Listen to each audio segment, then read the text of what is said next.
La insuficiencia cardíaca es una condición, la verdad, muy seria, responsable de cientos de miles de muertes cada año solo en Estados Unidos.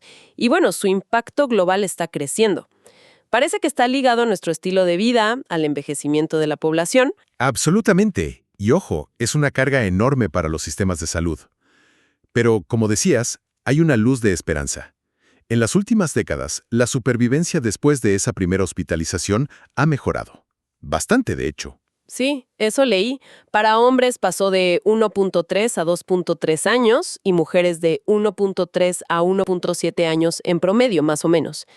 ¿Y esa mejora viene de algún lado en particular? Definitivamente. No es magia. Viene sobre todo de un cambio radical en cómo entendemos y tratamos esto.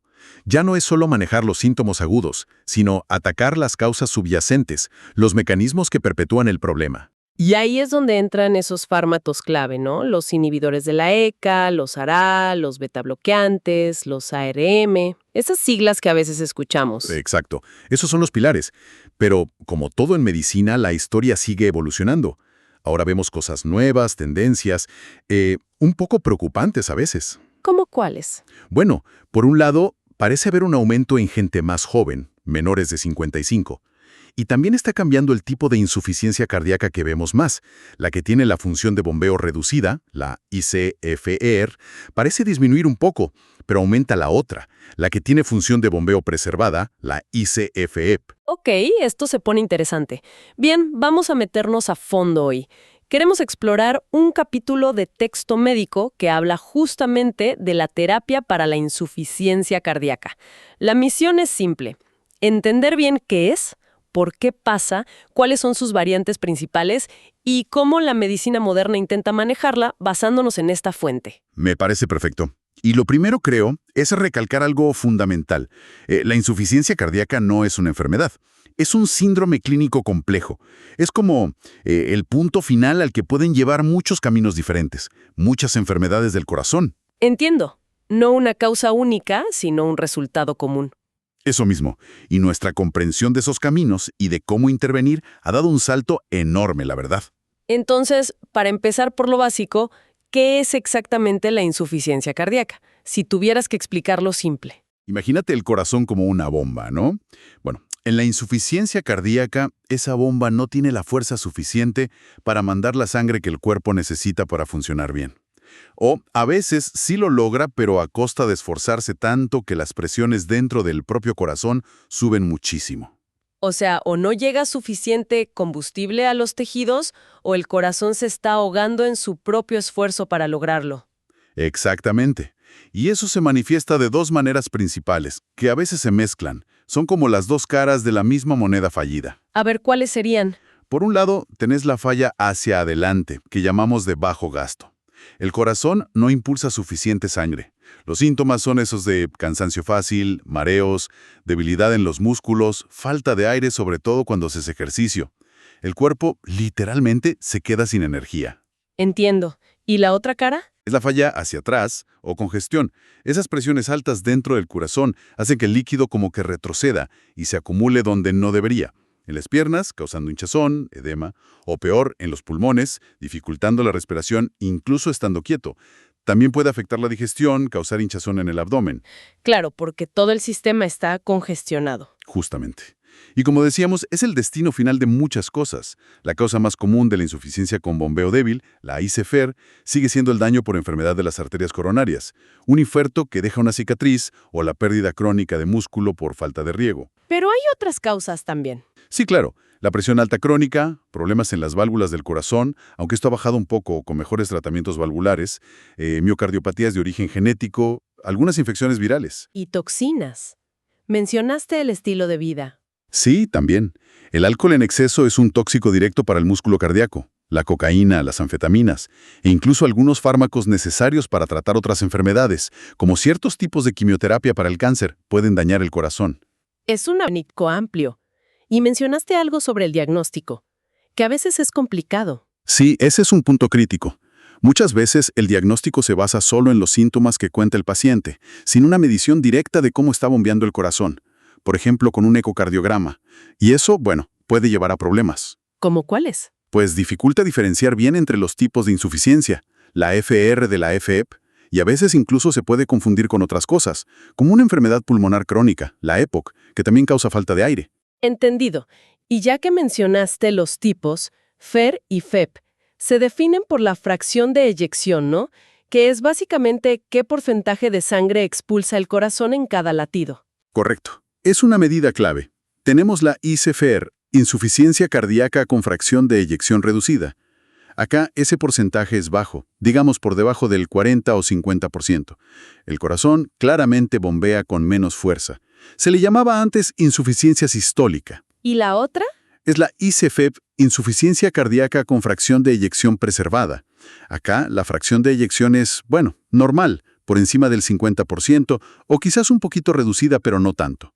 Sin embargo, la persona tiene todos los síntomas de insuficiencia cardíaca. Antes se conocía como insuficiencia diastólica. Y acá es donde dijiste que se pone interesante, porque esta ICFEP está aumentando, pero la entendemos mucho menos que la ICFER. Muchísimo menos. Es el gran desafío actual, diría yo. La ICFER, la de la falla de fuerza, la hemos estudiado por décadas, conocemos bien sus mecanismos, tenemos tratamientos que realmente cambian el pronóstico. Pero la ICFEP es un rompecabezas. ¿Qué sabemos de ella? ¿Afecta a casi la mitad de los pacientes, dijiste? Sí, representa como el 50% de los casos. Y el pronóstico es igual de serio que la ICFER. Los síntomas son los mismos, falta de aire, cansancio, hinchazón. Pero cuando medís la fuerza de bombeo parece estar bien. ¿Se asocia a algún perfil de paciente en particular? Sí, tiene asociaciones bastante claras. Es más común en personas mayores, mujeres, y está muy ligada a la hipertensión arterial, la enfermedad coronaria, la diabetes, la obesidad. Lo que llamamos el síndrome metabólico. ¿Y cómo se ve el corazón en estos casos? Típicamente, el ventrículo izquierdo no está dilatado, no está agrandado como suele pasar en la ICFER, pero sus paredes pueden estar más gruesas, hipertróficas. Y a menudo, la aurícula izquierda sí está agrandada, lo que es una señal indirecta de que las presiones dentro del corazón están elevadas de forma crónica, sobre todo durante el llenado, la diástole. O sea que el problema no es tanto la fuerza para expulsar la sangre, sino la capacidad del corazón para relajarse y llenarse bien entre latidos. Esa es la hipótesis principal, sí. Se cree que hay un problema en la relajación del ventrículo. Se vuelve más rígido, le cuesta llenarse. Y esa dificultad para llenarse aumenta la presión hacia atrás, causando congestión, especialmente en los pulmones. ¿Y a nivel molecular se sabe algo? ¿Por qué se vuelve rígido? Se investiga mucho. Parece haber un aumento de tejido cicatricial, de fibrosis, entre las células musculares.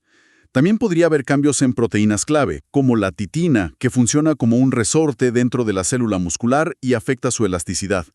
Hay teorías sobre inflamación, estrés oxidativo, pero todavía no hay una imagen completa. Y lo frustrante es que los medicamentos que fueron revolucionarios para la ICFR, acá no funcionan igual. Exacto. Los Cieca, los ARA, la espironolactona, los ensayos clínicos no han demostrado un beneficio claro y consistente en la ICFEP como sí lo hicieron en la ICFR. Incluso otros enfoques, como los inhibidores de la PDE5 tipo sildenafil, tampoco funcionaron. Entonces, ¿cómo se trata hoy por hoy la ICFEP? Es complicado. Lo único que ha demostrado mejorar consistentemente la capacidad de ejercicio es, curiosamente, el entrenamiento físico supervisado. Así que por ahora el manejo se centra muchísimo en controlar de forma muy agresiva las enfermedades asociadas. La hipertensión, la diabetes, la obesidad, la fibrilación auricular sí existe. Es tratar las comorbilidades mientras seguimos buscando la clave farmacológica específica para este tipo de insuficiencia. Queda claro que esto es mucho más que un problema solo del corazón. El material que revisamos habla de 4 sistemas que están interconectados en la insuficiencia cardíaca. Así es. Es fundamental entenderlo como un problema sistémico. No es solo el corazón fallando. Involucra al propio corazón, por supuesto, pero también a los vasos sanguíneos, la vasculatura, a los riñones y a todo un circuito de señales hormonales y nerviosas, lo que llamamos los sistemas neurohumorales. Todo está conectado. Empecemos por el corazón mismo. ¿Qué le pasa a su estructura cuando empieza a fallar? El corazón intenta adaptarse a la agresión, sea un infarto, presión alta constante, un problema genético. Una de las primeras respuestas es que las células musculares se hacen más grandes. Eso se llama hipertrofia. Al principio, esto puede compensar, ayuda a mantener la fuerza, pero a la larga es perjudicial. ¿Por qué es malo que las células crezcan? Imagina que las células crecen, pero los pequeños vasos sanguíneos que las alimentan, los capilares, no crecen al mismo ritmo. Entonces, esas células grandes empiezan a tener problemas de oxígeno y nutrientes. Además, esa hipertrofia patológica viene con cambios internos. Se reprograma cómo usan la energía, cómo manejan el calcio, qué proteínas contráctiles expresan. Todo esto, en lugar de ayudar, termina empeorando la falla contráctil y favoreciendo la aparición de arritmias. ¿Y solo crecen las células? No, también ocurre otra cosa clave. La fibrosis. Empiezan a proliferar otras células, los fibroblastos, que depositan tejido conectivo, como cicatrices, entre las células musculares. Esto hace al corazón más rígido, interfiere con la comunicación entre células y también facilita las arritmias. Y finalmente, las propias células musculares empiezan a morir, por apoptosis o necrosis. Es un proceso de remodelado patológico. Un círculo vicioso dentro del propio músculo cardíaco. ¿Y los vasos sanguíneos cómo entran en juego? Son cruciales. Piensa en las arterias como las tuberías por donde el corazón tiene que bombear la sangre. Si esas tuberías se ponen rígidas, algo que ocurre con la edad, la hipertensión, la diabetes, pierden elasticidad. Esto aumenta la resistencia contra la que el corazón tiene que luchar para expulsar la sangre. A eso le llamamos poscarga. Un corazón débil es muy sensible a un aumento de la poscarga. ¿Y solo es la rigidez? No, también suele haber disfunción endotelial. El endotelio es la capa interna de los vasos. Normalmente produce sustancias que ayudan a relajar los vasos, como el óxido nítrico NO. En la insuficiencia cardíaca, este sistema suele estar desequilibrado. Hay menos NO y más sustancias que contraen los vasos o que inactivan al NO. Esto también contribuye a aumentar la poscarga y dificulta el trabajo del corazón. Entiendo. El tercer jugador, el riñón. Imagino que su papel tiene que ver con los líquidos y la sal. Fundamentalmente, los riñones son los grandes reguladores del volumen de líquido en el cuerpo, a través de manejar la sal, sodio y el agua. En la insuficiencia cardíaca, esta regulación se desajusta. ¿Por qué se desajusta? En parte por las señales hormonales alteradas que recibe. Hormonas como la angiotensina 2 y la aldosterona, que están elevadas en la IC, le dicen al riñón que retenga más sodio y agua. El objetivo inicial del cuerpo es mantener la presión arterial, pero el resultado final es una sobrecarga de volumen. Más líquido circulando significa más trabajo para un corazón que ya está fallando. Aumenta la precarga, la carga que el corazón tiene que manejar antes de contraerse. Y esto empeora la congestión. Y llegamos al cuarto sistema, el neurohumoral. Dijiste que entender esto fue clave para el gran avance en el tratamiento de la ICFR. Absolutamente. Este es quizás el punto donde se produjo el cambio de paradigma más importante. Cuando el corazón empieza a fallar y baja su capacidad de bombeo, el cuerpo interpreta esto como una situación de emergencia, como una alerta roja. ¿Y cómo reacciona? Activa a fondo dos sistemas principales. El sistema nervioso simpático, el que libera adrenalina y noradrenalina, el de lucha-huida, y el sistema renina-angiotensina-aldosterona, SRAA, que ya mencionamos por sus efectos en el riñón y los vasos. También aumenta otras hormonas como la vasopresina. Suena una respuesta lógica para intentar compensar, ¿no? Subir la presión, aumentar la frecuencia cardíaca. A corto plazo, sí. Es una respuesta adaptativa, diseñada para sobrevivir a una hemorragia o un shock. El problema es que en la insuficiencia cardíaca, esta activación se vuelve crónica. Y lo que era útil por un rato, mantenido en el tiempo, se vuelve terriblemente dañino. Es un círculo vicioso que empeora la propia insuficiencia. ¿Cómo la empeora? De muchas formas. La vasoconstricción constante, por la noradrenalina, la angiotensina 2, estabiliza la presión pero aumenta brutalmente la poscarga, haciendo trabajar más al corazón enfermo. La retención de sal y agua, por la aldosterona, la vasopresina, aumenta la precarga, dilata más el corazón y genera congestión. La frecuencia cardíaca rápida y el aumento de la fuerza contráctil, por las catecolaminas, gastan muchísima energía en un corazón que tiene déficit energético y además aumentan el riesgo de arritmias mortales. O sea, el intento de rescate termina ahogando al rescatado. Exactamente. Y por si fuera poco, estas mismas hormonas, angiotensina 2, noradrenalina, aldosterona, tienen efectos directos sobre el músculo cardíaco, promoviendo más hipertrofia patológica, más fibrosis, más muerte celular. Aceleran ese remodelado dañino del que hablamos antes. Wow, entonces la clave del tratamiento moderno fue darse cuenta de que había que bloquear estas respuestas del cuerpo que en lugar de ayudar estaban empeorando todo a largo plazo. Precisamente. Ese fue el gran ajá que cambió la historia del tratamiento de la ICFR. Los medicamentos estrella, los CIECA, los ARA, los betabloqueantes, los ARM, funcionan en gran medida interrumpiendo este círculo vicioso. Bloquean diferentes puntos de esta activación neurohumoral dañina. Por eso, no solo alivian los síntomas, sino que, y esto es lo crucial, han demostrado prolongar la vida y reducir las hospitalizaciones.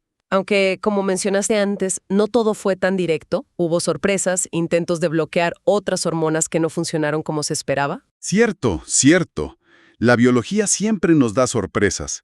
Por ejemplo, se intentó bloquear la endotelina o la vasopresina con fármacos específicos, y los resultados en grandes estudios fueron decepcionantes. Pero también descubrimos que el cuerpo tiene sus propios mecanismos de defensa que podemos potenciar. ¿Cómo cuáles? Los péptidos natriuréticos son hormonas, como el ANP y el BNP, que el propio corazón libera cuando sus cámaras se estiran mucho por la sobrecarga de volumen o presión. ¿Y qué hacen estos péptidos? Tienen efectos beneficiosos, opuestos a los del SRAEA y el sistema simpático. Ayudan al riñón a eliminar sal y agua, son natriuréticos y diuréticos, relajan los vasos sanguíneos, vasodilatadores, y parecen tener efectos protectores contra la hipertrofia y la fibrosis cardíaca. Son como el lado bueno de la respuesta hormonal. Y esto nos lleva a una clase de fármacos más nuevos, los ARNs, ¿verdad? Que aprovechan esto. Correcto.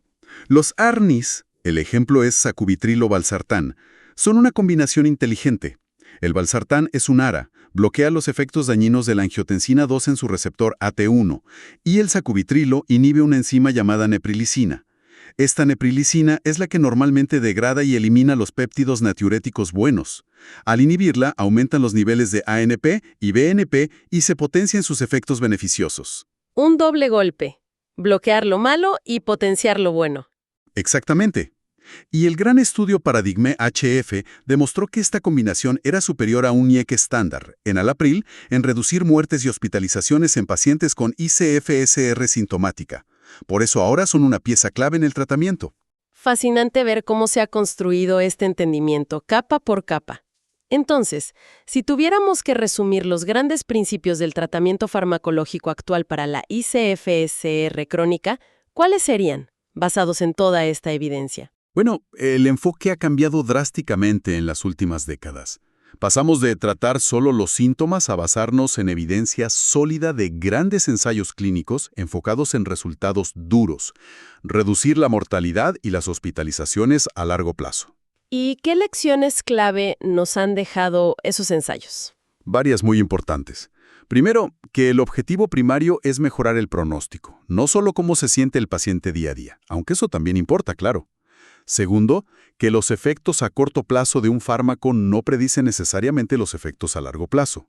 El ejemplo clásico son los betabloqueantes. Al principio pueden incluso empeorar un poco los síntomas, pero a la larga salvan vidas. Al revés que algunos inótropos potentes. Entiendo. ¿Qué más? Tercero, que es crucial considerar la etapa de la enfermedad.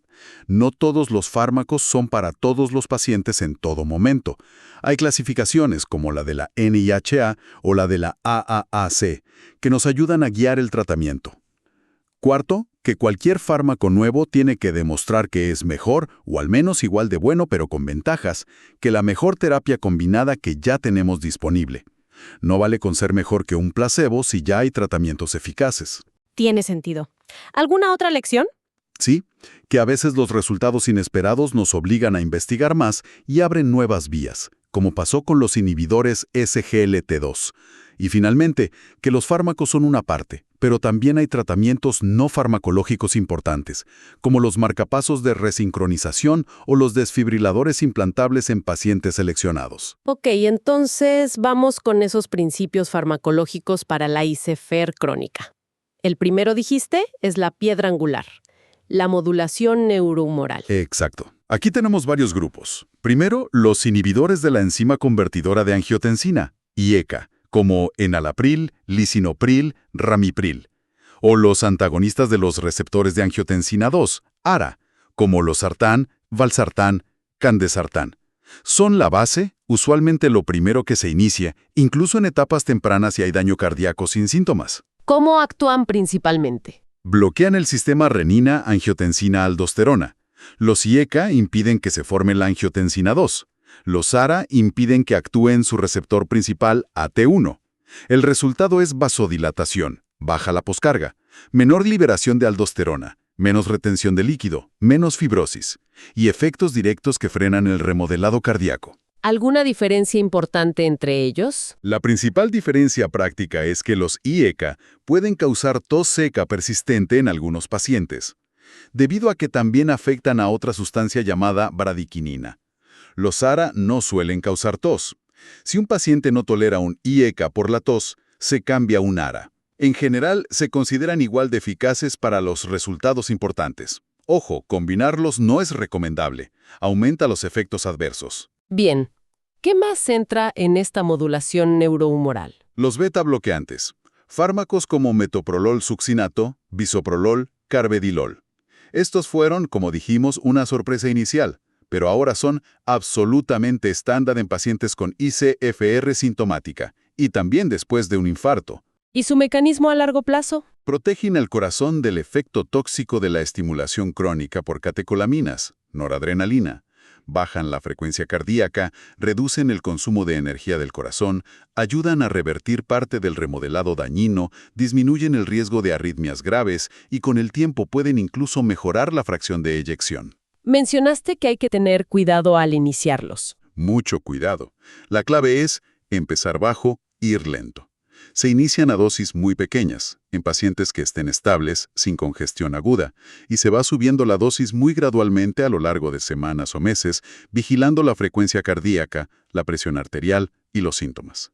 El objetivo no es bloquear totalmente el sistema simpático, sino modularlo. ¿Hay diferencias entre los distintos beta-bloqueantes aprobados? Hay 4 principales que han demostrado beneficio en grandes ensayos. Metoprolol succinato de liberación prolongada y bisoprolol son selectivos por el receptor beta-1, más específico del corazón. Carvedilol no es selectivo, bloquea beta-1 y beta-2 y además bloquea receptores alfa-1, lo que le da un efecto vasodilatador adicional. Nebivolol es beta-1 selectivo y parece liberar óxido nítrico también. Las guías no suelen preferir uno sobre otro, pero la selectividad puede ser útil en pacientes con problemas pulmonares como EPOC. Entendido. ¿Y el tercer grupo dentro de la modulación neurohumoral? Los antagonistas de los receptores de mineralocorticoides, ARM, principalmente espironolactona y eplerenona, se añaden a los IECA-ARA y beta-bloqueantes en pacientes que siguen sintomáticos. Bloquean la aldosterona, que dijimos que era mala a largo plazo. Exacto. La aldosterona no solo retiene sal y agua, sino que promueve la fibrosis en el corazón y los vasos. Bloquear su receptor con un ARM añade un beneficio pronóstico sobre la terapia doble. Ayudan a reducir la retención de líquidos, previenen la pérdida de potasio y magnesio y combaten la fibrosis. Riesgos principales. El principal riesgo es la hiperpotasemia, el aumento peligroso del potasio en sangre. Hay que ser muy cuidadoso, monitorizar los niveles de potasio y la función renal, especialmente al inicio, al subir dosis o si se usan junto con IECA o ARA. La espironolactona, además, puede causar efectos hormonales como ginecomastia, crecimiento de mamas en hombres, porque no es totalmente selectiva. La eplerenona es más selectiva y tiene menos de estos efectos, pero es más cara. Y finalmente, en este pilar, los ARNIs que ya explicamos, sacubitrilo, valsartán. Correcto. Que ahora se recomiendan a menudo como reemplazo de los IECA o ARA. En pacientes con ICFR que siguen sintomáticos a pesar del tratamiento óptimo con las otras clases. Bien, esa es la base neurohumoral. Principio número 2. Reducción de la precarga. Es decir, manejar la congestión, el exceso de líquido. Aquí es donde entran los diuréticos. ¿Son para todos los pacientes? No, son fundamentalmente para aliviar los síntomas de congestión, la falta de aire, la hinchazón en las piernas. Si un paciente no está congestionado, no necesita diuréticos de forma crónica, porque no han demostrado mejorar la supervivencia e incluso podrían activar los sistemas neurohumorales si se usan innecesariamente. ¿Qué tipos de diuréticos se usan? Los más potentes y usados son los diuréticos de ASA, como la furosemida, torsemida, bumetanida. Actúan en una parte del riñón llamada asa de Henle. Son muy eficaces para eliminar sal y agua. Luego están los tiacídicos, como hidroclorotiazida o clortalidona, que son menos potentes y pierden eficacia si la función renal está muy deteriorada. A veces se usan en combinación con los de asa en casos de resistencia a los diuréticos. Riesgos de los diuréticos. Principalmente, pueden causar desequilibrios electrolíticos. Bajar el potasio, hipopotasemia, el sodio, hiponatremia, el magnesio. También pueden afectar la función renal si se usan en exceso. Hay que ajustar la dosis según la necesidad de cada paciente para mantenerlos en congestión pero sin deshidratarlo. Ok.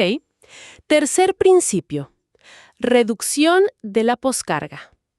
Facilitar el bombeo. Sí, ya dijimos que el corazón fallido es muy sensible a la resistencia contra la que bombea. Los SIECA, ARNIs ya contribuyen mucho a esto al ser vasodilatadores, pero a veces se necesita más. ¿Qué otras opciones hay? Una combinación clásica que ha demostrado beneficios, sobre todo en pacientes afroamericanos, según el estudio IHEFT, es la de hidralazina, un vasodilatador directo, junto con dinitrato de isosorbida, un nitrato que dilata más las venas y también algo las arterias. Requiere tomarla varias veces al día y puede dar dolor de cabeza o mareos. Más recientemente, se aprobó vericiguat, que estimula directamente una enzima llamada guanilato ciclasa soluble, aumentando la vasodilatación por la vía del óxido nítrico. Mostró un beneficio modesto en pacientes avanzados. Cuarto principio. Aumentar la contractilidad. Darle más fuerza al latido. Este es un principio históricamente lógico, pero que en la práctica ha sido problemático. La mayoría de los fármacos que aumentan potentemente la fuerza de contracción, los llamados inótropos positivos, como dobutamina, milrinona, cuando se han probado para uso crónico, han aumentado la mortalidad, probablemente por aumentar el consumo de energía y el riesgo de arritmias. ¿Hay alguna excepción? La excepción parcial es la digoxina, un fármaco muy antiguo. Inhibe una bomba en la célula cardíaca, la Na+K+ATPasa, lo que indirectamente aumenta el calcio disponible para la contracción. Pero sus beneficios parecen venir más de efectos neuromorales a dosis bajas. Reduce la activación simpática. El gran estudio DICH mostró que la digoxina no reducía la mortalidad general, pero sí las hospitalizaciones por insuficiencia cardíaca. ¿Se usa mucho hoy? Su uso ha disminuido. Se reserva para pacientes con ICFR que siguen muy sintomáticos a pesar de la terapia óptima con los otros pilares o en algunos casos de fibrilación auricular con respuesta ventricular rápida. Tiene un margen terapéutico muy estrecho, es fácil intoxicarse y tiene muchas interacciones. Requiere monitorización cuidadosa. Los inótropos potentes se usan solo en el hospital, en situaciones agudas de bajo gasto o shock. Entendido. Quinto principio. Reducir la frecuencia cardíaca. Sí, una frecuencia cardíaca elevada en reposo se asocia a peor pronóstico en ICFR. La principal herramienta para controlarla son los beta-bloqueantes, que ya mencionamos como pilar neurohumoral. ¿Y si la frecuencia sigue alta a pesar del beta-bloqueante? Existe una opción adicional, la ivabradina. Este fármaco inhibe selectivamente una corriente iónica, la corriente IF, en el nodo sinusal, que es el marcapasos natural del corazón. El resultado es una reducción de la frecuencia cardíaca sin afectar la fuerza de contracción ni la presión arterial. ¿Cuándo se usa? Las guías la recomiendan como opción en pacientes con ICFR sintomática, que estén en ritmo sinusal, no fibrilación auricular, y cuya frecuencia cardíaca siga por encima de 70 latidos por minuto a pesar de estar recibiendo la dosis máxima tolerada de beta-bloqueantes, o si no pueden tomar beta-bloqueantes. El estudio SHIFT mostró que reducía las hospitalizaciones por IC, pero no la mortalidad total. Y llegamos al sexto y más reciente principio, la gran sorpresa. La inhibición de SGLT2. Exactamente. Los inhibidores del cotransportador sodio-glucosa 2, SGLT2, como dapagliflozina, empagliflozina, canagliflozina, ertugliflozina. Estos fármacos se desarrollaron inicialmente para tratar la diabetes tipo 2, ayudando a eliminar glucosa por la orina. ¿Y qué pasó? Lo sorprendente fue que en los grandes ensayos de seguridad cardiovascular requeridos para fármacos antidiabéticos, se vio que reducían de forma muy significativa las hospitalizaciones por insuficiencia cardíaca. Y no solo eso, sino que este beneficio se observó también en pacientes sin diabetes. ¡Wow! ¿Y se sabe por qué? ¿Cómo actúan en la insuficiencia cardíaca? Ahí no está del todo claro el mecanismo exacto. Probablemente sea una combinación de factores. Tienen un efecto diurético y natriurético suave, ayudan a eliminar sal y agua, pero parece que hay más. Podrían mejorar el metabolismo energético del corazón, reducir la inflamación, proteger el riñón, inhibir un intercambiador sodio-hidrógeno en el corazón. Es un área de investigación muy activa. Pero el beneficio está claro. Clarísimo. Los ensayos DAPA-HF con dapagliflozina y Emperor Reduce con empagliflozina demostraron reducciones robustas en muerte cardiovascular y hospitalizaciones por IC en pacientes con ICFR, tuvieran o no diabetes. Así que se han convertido rápidamente en el cuarto pilar fundamental del tratamiento, junto con los ARNI y ECA-ARA, los beta bloqueantes y los ARM. Impresionante cómo se van sumando herramientas. ¿Y qué hay de la situación aguda? Cuando un paciente con insuficiencia cardíaca se descompensa y tiene que ir al hospital. Esa es la insuficiencia cardíaca aguda descompensada. Es una causa muy frecuente de hospitalización, sobre todo en mayores de 65 años, y, lamentablemente, cada episodio empeora el pronóstico a largo plazo. Curiosamente, casi la mitad de estas descompensaciones ocurren en pacientes con ICFEP. ¿Qué es lo primero que se hace en el hospital? Lo crucial es identificar, y si es posible, tratar el factor que desencadenó la descompensación. Pudo ser un infarto, una arritmia, una crisis hipertensiva, una infección, que el paciente dejó de tomar su medicación, o incluso que tomó algún fármaco perjudicial como un antiinflamatorio. ¿Y el tratamiento inmediato? El objetivo es aliviar los síntomas rápido, sobre todo la congestión, y estabilizar al paciente. Se usan diuréticos potentes por vía intravenosa, como furosemida en bolo o infusión continua. Si la presión arterial lo permite, se pueden usar vasodilatadores intravenosos como la nitroglicerina para reducir la precarga y la poscarga. ¿Y los inótropos potentes? Solo se reservan para casos graves si hay signos de baja perfusión de los órganos, hipoperfusión, o presión arterial muy baja, shock cardiogénico. Se prefiere la dobutamina y la milrinona es una alternativa, pero se usan con mucha cautela y por el menor tiempo posible porque sabemos que pueden aumentar el riesgo. Y algo muy importante, intentar mantener o reintroducir lo antes posible la medicación crónica que sí mejora el pronóstico IECA, ARNA, beta bloqueantes, ARM, SGLT2I, una vez que el paciente esté más estable. Viendo toda esta historia de desarrollo de fármacos, con tantos éxitos pero también fracasos, ¿qué lecciones importantes nos deja? Varias. Primero, nos enseña humildad. La biología del corazón y de la insuficiencia cardíaca es increíblemente compleja. Muchos enfoques que parecían muy lógicos en teoría, basados en un mecanismo molecular específico, fracasaron estrepitosamente en los ensayos clínicos. ¿Ejemplos? Muchísimos. Intentos de bloquear citoquinas inflamatorias como el TNF, antagonistas de la endotelina, fármacos que aumentaban el AMP cíclico por otras vías distintas a los betabloqueantes. Incluso combinaciones que parecían lógicas, como IECA más ARA, resultaron perjudiciales. Esta larga lista de fracasos nos recuerda que no podemos simplificar demasiado y que necesitamos evidencia clínica robusta. También mencionaste sorpresas positivas como los SGLT2I. Exacto. Nos enseña a estar abiertos a descubrimientos inesperados, a veces venidos de campos distintos, y nos impulsa a seguir investigando nuevas dianas. Ahora se exploran moduladores directos de la maquinaria contráctil del corazón como mavacamten, ya aprobado para otro tipo de enfermedad cardíaca, la miocardiopatía hipertrófica, u omecamtiv mecarbil, aún en investigación para ICFR. La historia no ha terminado. Clarísimo. Entonces, para ir cerrando, la insuficiencia cardíaca es un síndrome realmente complejo, que va mucho más allá de un simple fallo de bomba.